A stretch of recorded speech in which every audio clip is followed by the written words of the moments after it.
flexibility. It's better to remain the same than to lose districts, because then you've got to cut somebody out of the equation. So in this cycle, we're going to be remaining the same in terms of our congressional districts. And then another point I wanted to make is that as you move down to smaller districts, the potential for conflict increases. So when you're working at the statewide level, congressional districts that are larger, state senate, state assembly districts, the potential for interethnic or multiracial conflict is less so because you've got a larger population. But as you go down to the more local levels, the county, the city, those smaller jurisdictions, there is the greater potential for conflict. But we're here to talk about strategies to address that so that we don't get to that point. And I look forward to our further discussion. Great, thank you. As was stated earlier, I'm Tanoa Thrash representing the Green Mining Institute, and we're one of a few groups whose initial strategy really is a multi-ethnic perspective on how we conduct redistricting across the state. Our strategy has really been to focus on 7 or so regions across the state where we have a series of coalition members, as well as a set of fellows, which I think you might have heard about today at lunch, who will be assisting us really on the ground in being able to lead discussions among folks. And our focus is really to try and help people understand what is redistricting. This is a new process for the everyday Californian. Lots of folks who weren't involved in this before, they understand how to vote, but they may not understand sort of what is redistricting and how do they get involved. We have a set of principles that we started with because as a group that has a multi-ethnic perspective, as you can see from some of my colleagues here and panel members, there's a focus on a specific ethnic group. And at Green Mining, we certainly believe first and foremost that a focus on a particular ethnic community is absolutely important. We're actually at the table with the African American Redistricting Collaborative, for example, and very actively engaged in the African American Church and ensuring that they're part of that process because that's also part of the Green Mining Coalition.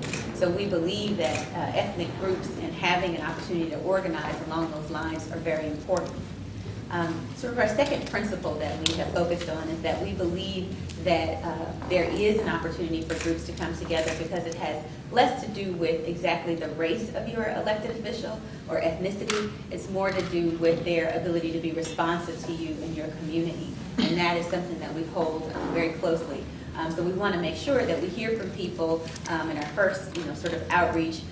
What are your communities of interest? You all have heard this before, and really try and get beyond ethnic lines and start focusing on people's lifestyles and education and socioeconomic status so that people see what some of the commonalities are that they have with one another crossing those racial lines. And with that, they can then begin to come together around issues and policies that'll have their ability to elect a candidate, not only of their choice, possibly that looks like them, but possibly not. And the point is that that candidate will be responsive to them.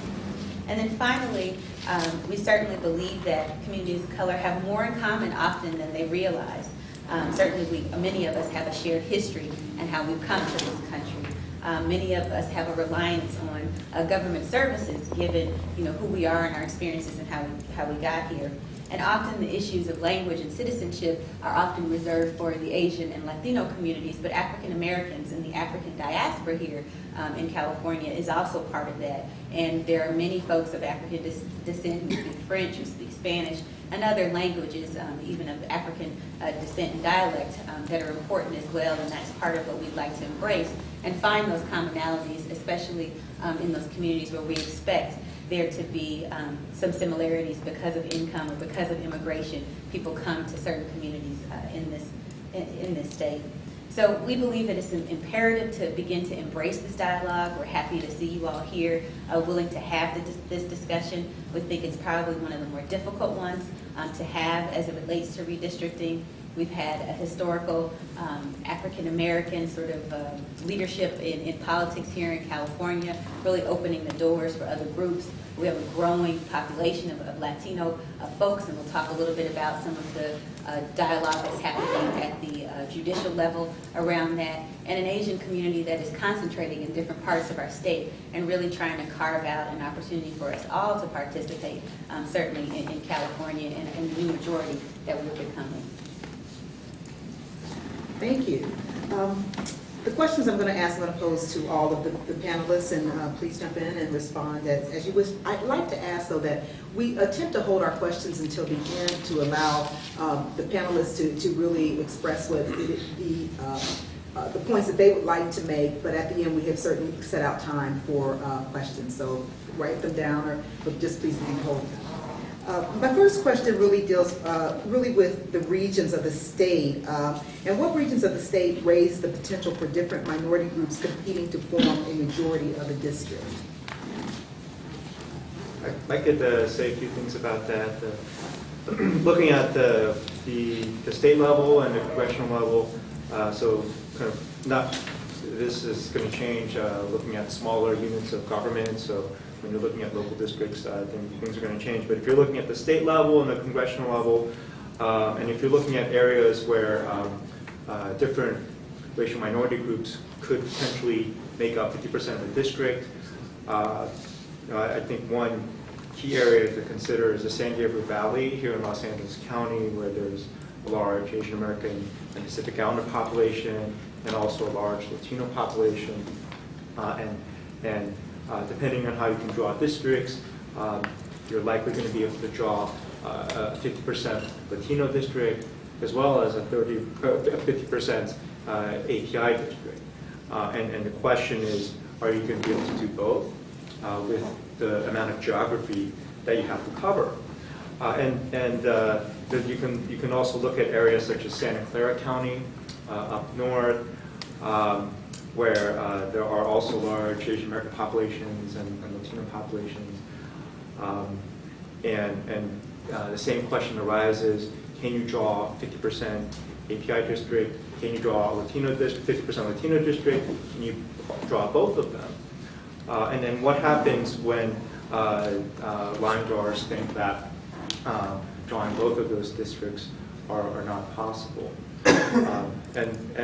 So those are a couple of areas I would, I guess, flag if you're looking just at districts where minorities could potentially make up 50% of that district. There are other areas across the state where there are, of course, substantial communities of color, which may not approach quite that 50% threshold, but we still need to bring this same kind of lens to the conversation of, are we carefully considering the interests of multiple racial communities? And Orange County is one of those areas where there's a large API population, particularly a large Vietnamese American population, but that is not going to be able to make up 50% of an assembly district, but can draw a 50% Latino district. That includes the city of Santa Ana and some other areas.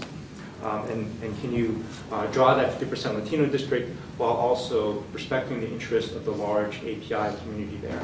Even though that API community doesn't quite reach that 50% threshold, and even though the Voting Rights Act may not compel you to draw an API district in Orange County. Sacramento is an interesting area where there are no racial minority groups that are going to be able to make up 50% of an assembly district. But what's really interesting is that there are a number of areas in Sacramento, not within the city of Sacramento itself, but in outlying suburbs where you have 2 or 3 minority groups making up 25% of the area. For example, looking at the Elk Grove to the south of Sacramento, there are some census tracts there where APIs are 25% of the census tract, African Americans are 25% of the census tract, and also Latinos. And so those are going to present some interesting conversations that need to be had, and also some really powerful opportunities for trying to build multi-ethnic communities of interest. So I'm going to stop there. I think that maybe I should give a little background before I actually allow Tanua to move forward. In 2009, there was an important Supreme Court case. That case was Bartlett v. Strickland. And that case basically said that in order to secure protection under the Voting Rights Act, you had to have a greater than 50% majority district. And basically it was talking in terms of crossovers from white voters, helping minority voters to be able to elect candidates of their choice. The one thing that the court really has not ruled on is whether or not two minority groups coming together to build a majority will actually